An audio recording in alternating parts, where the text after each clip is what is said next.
In this lecture, we will study about the orbit, which are the bony depressions in the anterior part of the facial skeleton, and the orbit, the logis eyeball along with its muscles, vessels, and the nerves.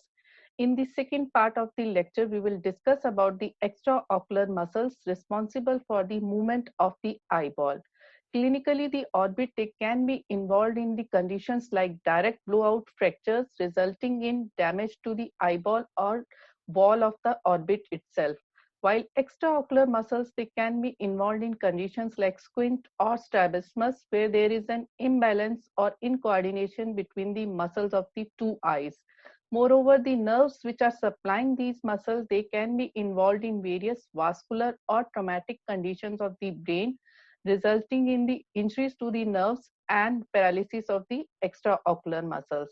First, we will study about the anatomy of the orbit. The orbits, they are the bony depressions in the anterior and upper part of the facial skeleton. The shape of the orbit is in the form of a four-sided pyramid with a broad base and a narrow apex. The broad base of the orbit, it is facing anterolaterally and is the orbital margin opening on the or the orbital opening present on the face, while the apex of the orbit, it is facing posteromedially, and the orbit is having four walls, a roof, a floor, lateral, and a medial wall. Now, first about the base of the orbit.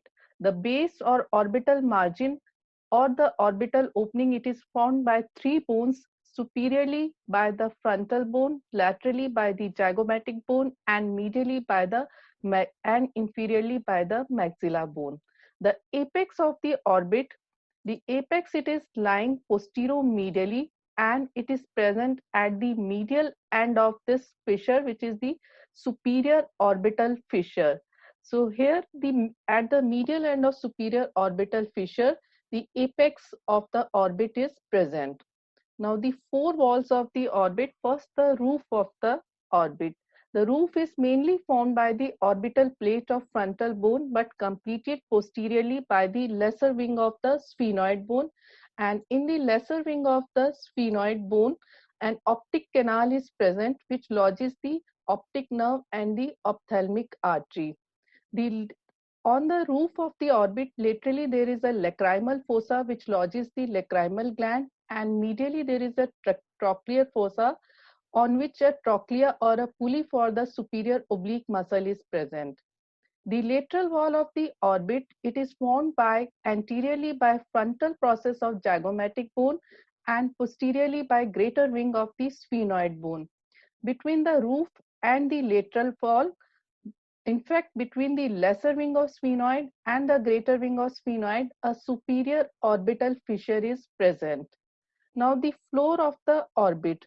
The floor of the orbit, it is mainly by the orbital surface of the maxilla bone, and on this maxilla bone, infraorbital groove is present. But laterally, the floor will be completed by the orbital surface of zygomatic bone. Between the floor and the lateral wall, inferior orbital fissure is present. The medial wall of the orbit, it is formed by four bones anterior to posterior side. These are the frontal process of maxilla, then lacrimal bone, and third bone, it is the orbital plate of ethmoid, which will be the main bone for the medial wall. And lastly, the small part will be contributed by the body of the sphenoid bone. Here we can see. So medial wall, it is by the maxilla, then lacrimal bone, orbital plate of ethmoid, and lastly the body of sphenoid bone. Between the roof and the medial wall, two small canals, the anterior and the posterior ethmoidal canals, are present. So that is about the boundaries of the bony orbit. Now, if we see the orientation of the walls of the orbit, as we can see in the first diagram, the medial wall of the two orbits, they are lying parallel to each other, while the lateral walls, they are present at right angles to each other. And the axis of the orbit is an imaginary line which will pass through the center of the base of the orbit, and posteriorly this line will pass through the apex of the orbit. So this is the orbital axis of the bony orbit, while the visual axis, which is the axis of the eyeball, is completely different from the orbital axis. This visual axis will pass through the center of anterior pole of the eyeball, and posteriorly it will pass through the center of posterior pole of the eyeball. So in this neutral position, that is the position when we are looking forward, the visual axis is making an angle of 15 to 20 degree with the orbital axis. So these two axes, they must be clearly differentiated. That is the visual axis, which is the axis of the eyeball, while the orbital axis is the axis of the bony orbit. Clinically, the orbit can be involved in traumatic conditions like direct blowout fractures, when there can be damage to any of its wall, or mostly it is the bony floor of the orbit is involved. There can be damage to the eyeball itself, or any of the vessel or nerves of the orbit may be involved, and patient may present with redness or hematoma around the eye, and infections later on from this orbit, they can pass on even to the dural venous sinuses, especially the cavernous sinuses. So that is about the bony orbit and its applied anatomy. Now the contents of the orbit. In the orbit, on the inner side, a facial sheath is present, and the eyeball itself is also lined by a facial sheath. Along with the eyeball, there are present extraocular muscles and vessels like ophthalmic artery and ophthalmic vein. The nerves which are present in the orbit, they are the nerves which are supplying the extraocular muscles, that are the third, fourth, and sixth cranial nerve, and optic nerve is also present, which is the continuation of the retina of the eyeball. On the superolateral part of the orbit, lacrimal gland is present. And all these contents of the orbit, they are enclosed in a periorbital fat. This periorbital fat is very important as it is needed for the support as well as protection of the eyeball, and moreover the smooth movements of the eyeball, they are possible only because of this periorbital fat. So this is about the contents of the orbit, in which main content it is the eyeball. Now the facial sheaths of the orbit and the eyeball. Whole of the inner side of the walls of the orbit, they are lined by a periorbita or orbital fascia. This orbital fascia is in fact the inner periosteal lining of the orbit. And if we trace this orbital fascia anteriorly, it will become continuous with the periosteal lining on the outer surface of the skull bones. And also this orbital fascia will pass into the eyelids as the orbital septa. This is for the support to the tarsal plates and the eyelids. And posteriorly, if periorbita it is traced, it will become continuous with the endosteal layer of dura mater present at the superior orbital fissure and at the optic canal. So whole of the inner surface of the orbit, it is lined by an orbital fascia, which is in fact the inner periosteal lining of the orbit. Now the whole of the eyeball, it is enclosed in a Tennant's capsule or bulbar fascia. And in this diagram, we have shown with this blue color the Tennant's capsule. This Tennant's capsule or bulbar fascia will extend anteriorly up to the sclerocorneal junction, and posteriorly it will end up to the sheath of the optic nerve. So whole of the eyeball, it will be enclosed in this Tennant's capsule, and near the sclerocorneal junction where the recti muscles, they are inserted. These recti muscle, they will pierce this bulbar fascia to get inserted near the sclerocorneal junction.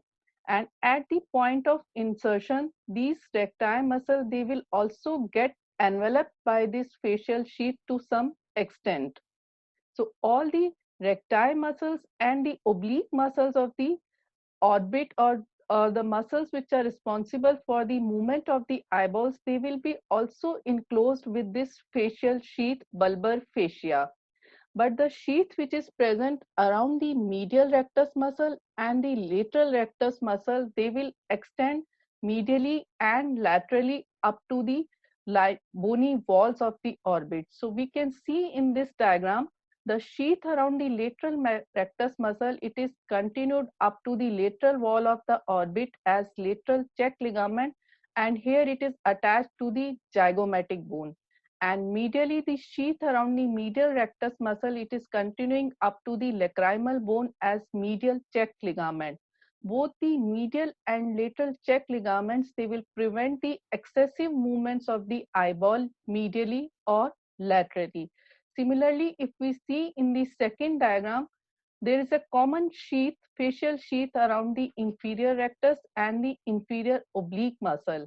This is in the form of a suspensory ligament of the Lockwood, and this sheath from inferior side, it will pass medially and laterally, where it will become continuous with the medial and the lateral check ligament.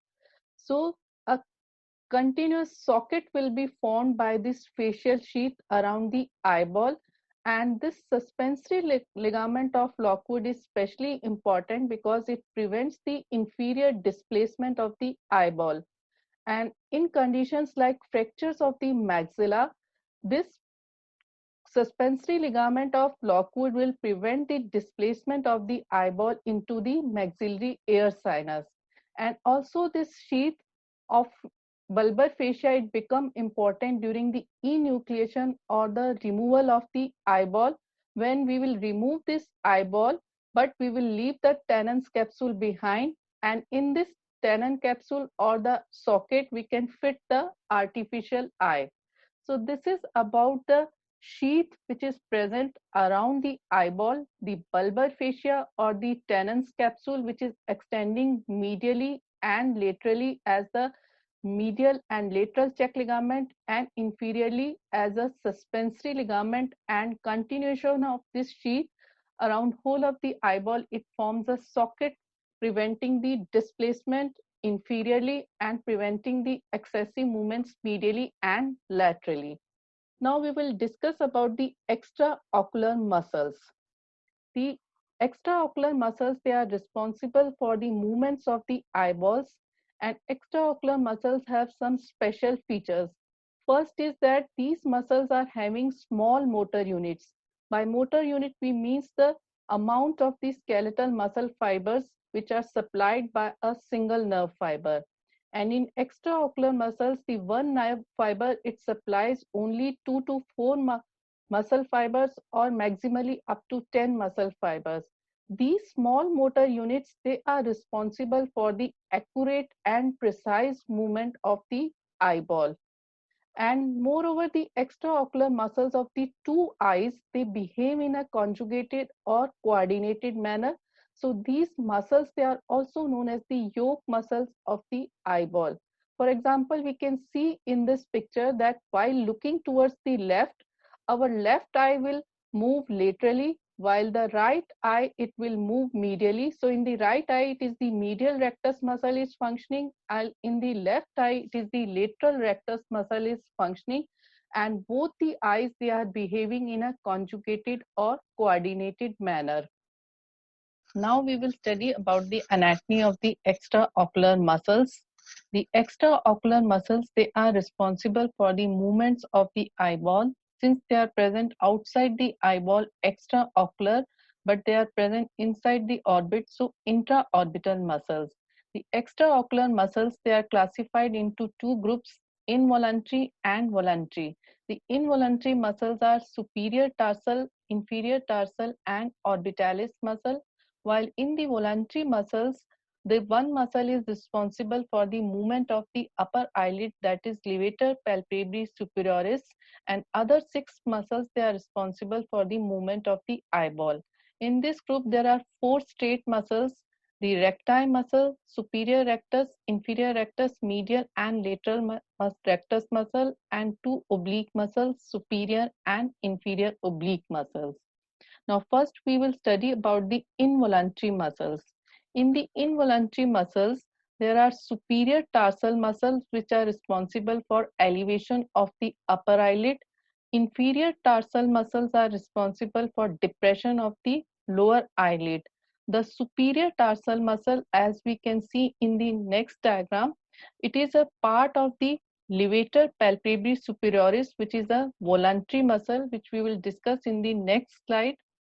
The third muscle is the orbitalis muscle. This orbitalis muscle bridges the inferior orbital fissure, and function of this muscle is not known. So in the involuntary group, there are three muscles: superior tarsal, inferior tarsal, and orbitalis muscle. Now the voluntary group. In the voluntary group, seven muscles are there. First muscle is the levator palpebrae superioris, which is responsible for the movement of the eyelid. Now we will discuss about the levator muscle. The levator palpebrae superioris, as the name is suggesting, this muscle is responsible for the elevation of the upper eyelid. The levator muscle will take origin from the posterior part of the roof of the orbit. As we can see in this diagram, the roof of the orbit, which is formed by the orbital plate of the frontal bone, and in the posterior part it is completed by lesser wing of sphenoid. The levator muscle will take origin from lesser wing of sphenoid, and the muscle will pass anteriorly to reach up to the upper eyelid, where it will be inserted as two lamellas, superior and inferior lamella. The superior lamella of the muscle is attached to the upper eyelid and to the anterior surface of the tarsal plate, while the inferior lamella of the muscle, it is attached to the upper surface of the tarsal plate.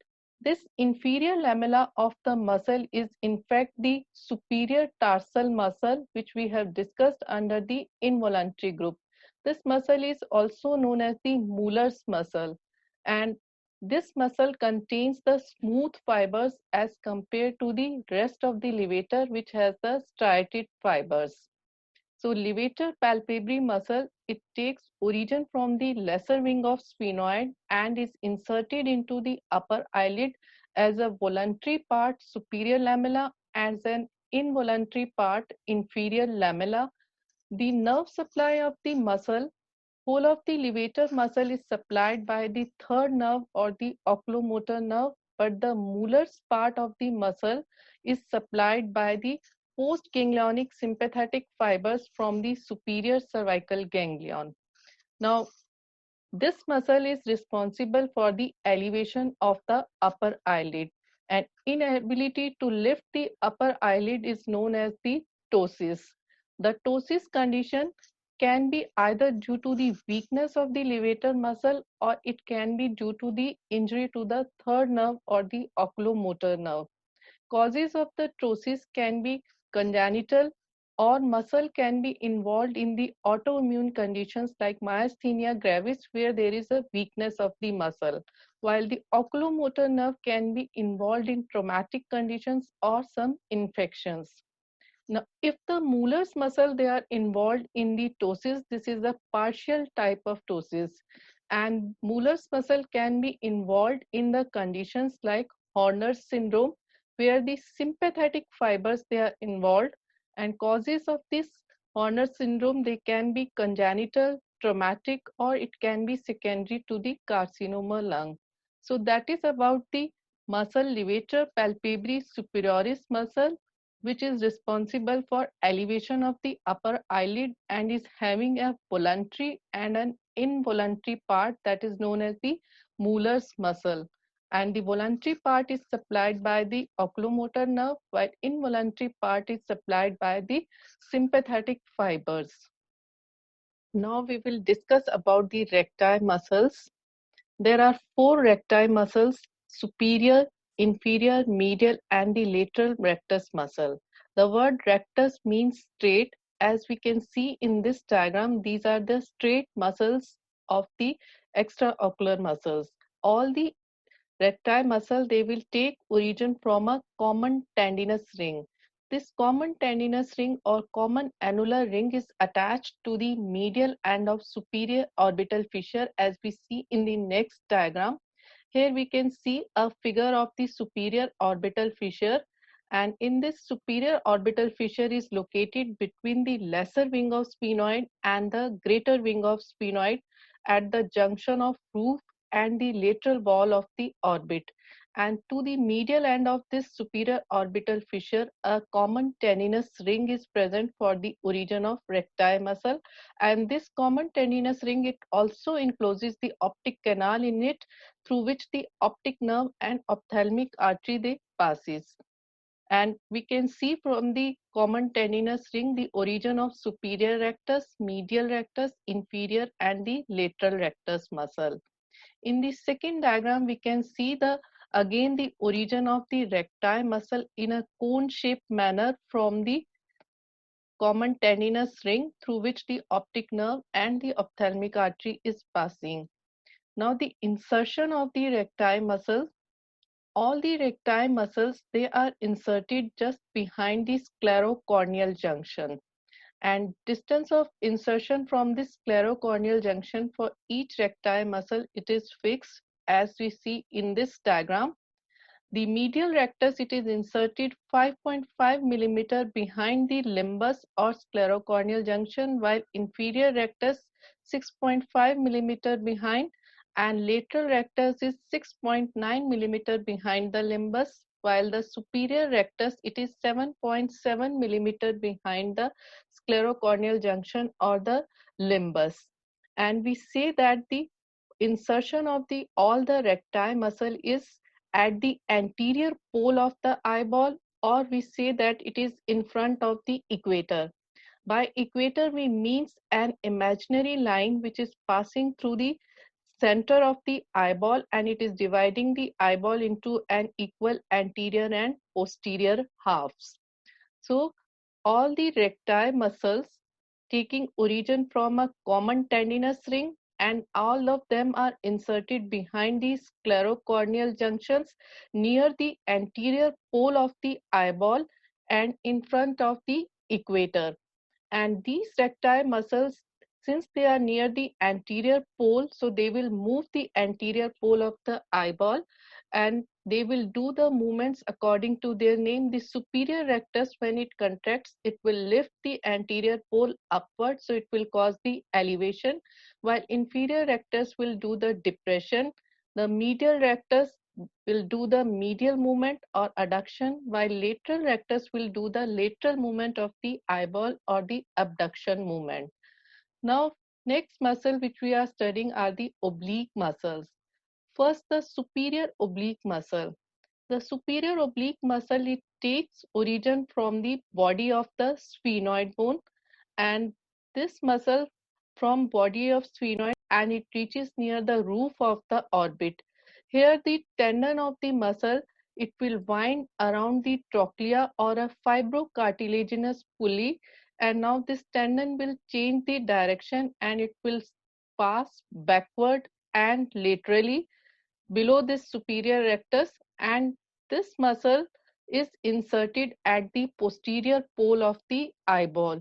So superior oblique muscle takes origin from the body of the sphenoid, and near the roof of the orbit, the muscle passes backward, it changes its direction and is inserted at the posterior pole of the eyeball. So this is about the superior oblique. Now the inferior oblique muscle. The inferior oblique muscle, it takes origin from the floor of the orbit. As we see in the first diagram, just near the lacrimal groove, the inferior oblique muscle, it will pass below the inferior rectus, and insertion of the muscle can be seen in the second diagram, where it is inserted at the posterior pole of the eyeball just near to that of the insertion of superior oblique. So both the superior and the inferior oblique muscles, they are inserted at the posterior pole of the eyeball, or we say that the muscles, they are inserted behind the equator of the eyeball.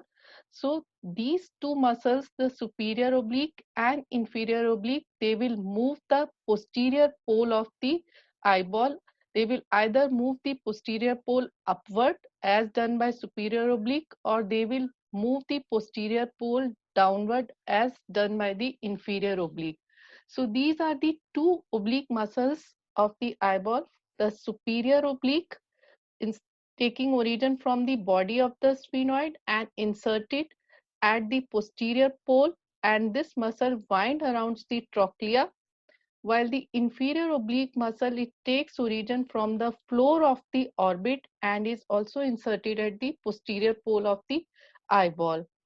Now in this diagram we can see all the 6 muscles, the 4 recti which are taking origin from the common tendinous ring and inserted at the anterior pole of the eyeball just behind the sclerocorneal junction, and the superior oblique muscle and inferior oblique muscles which are inserted at the posterior pole of the eyeball.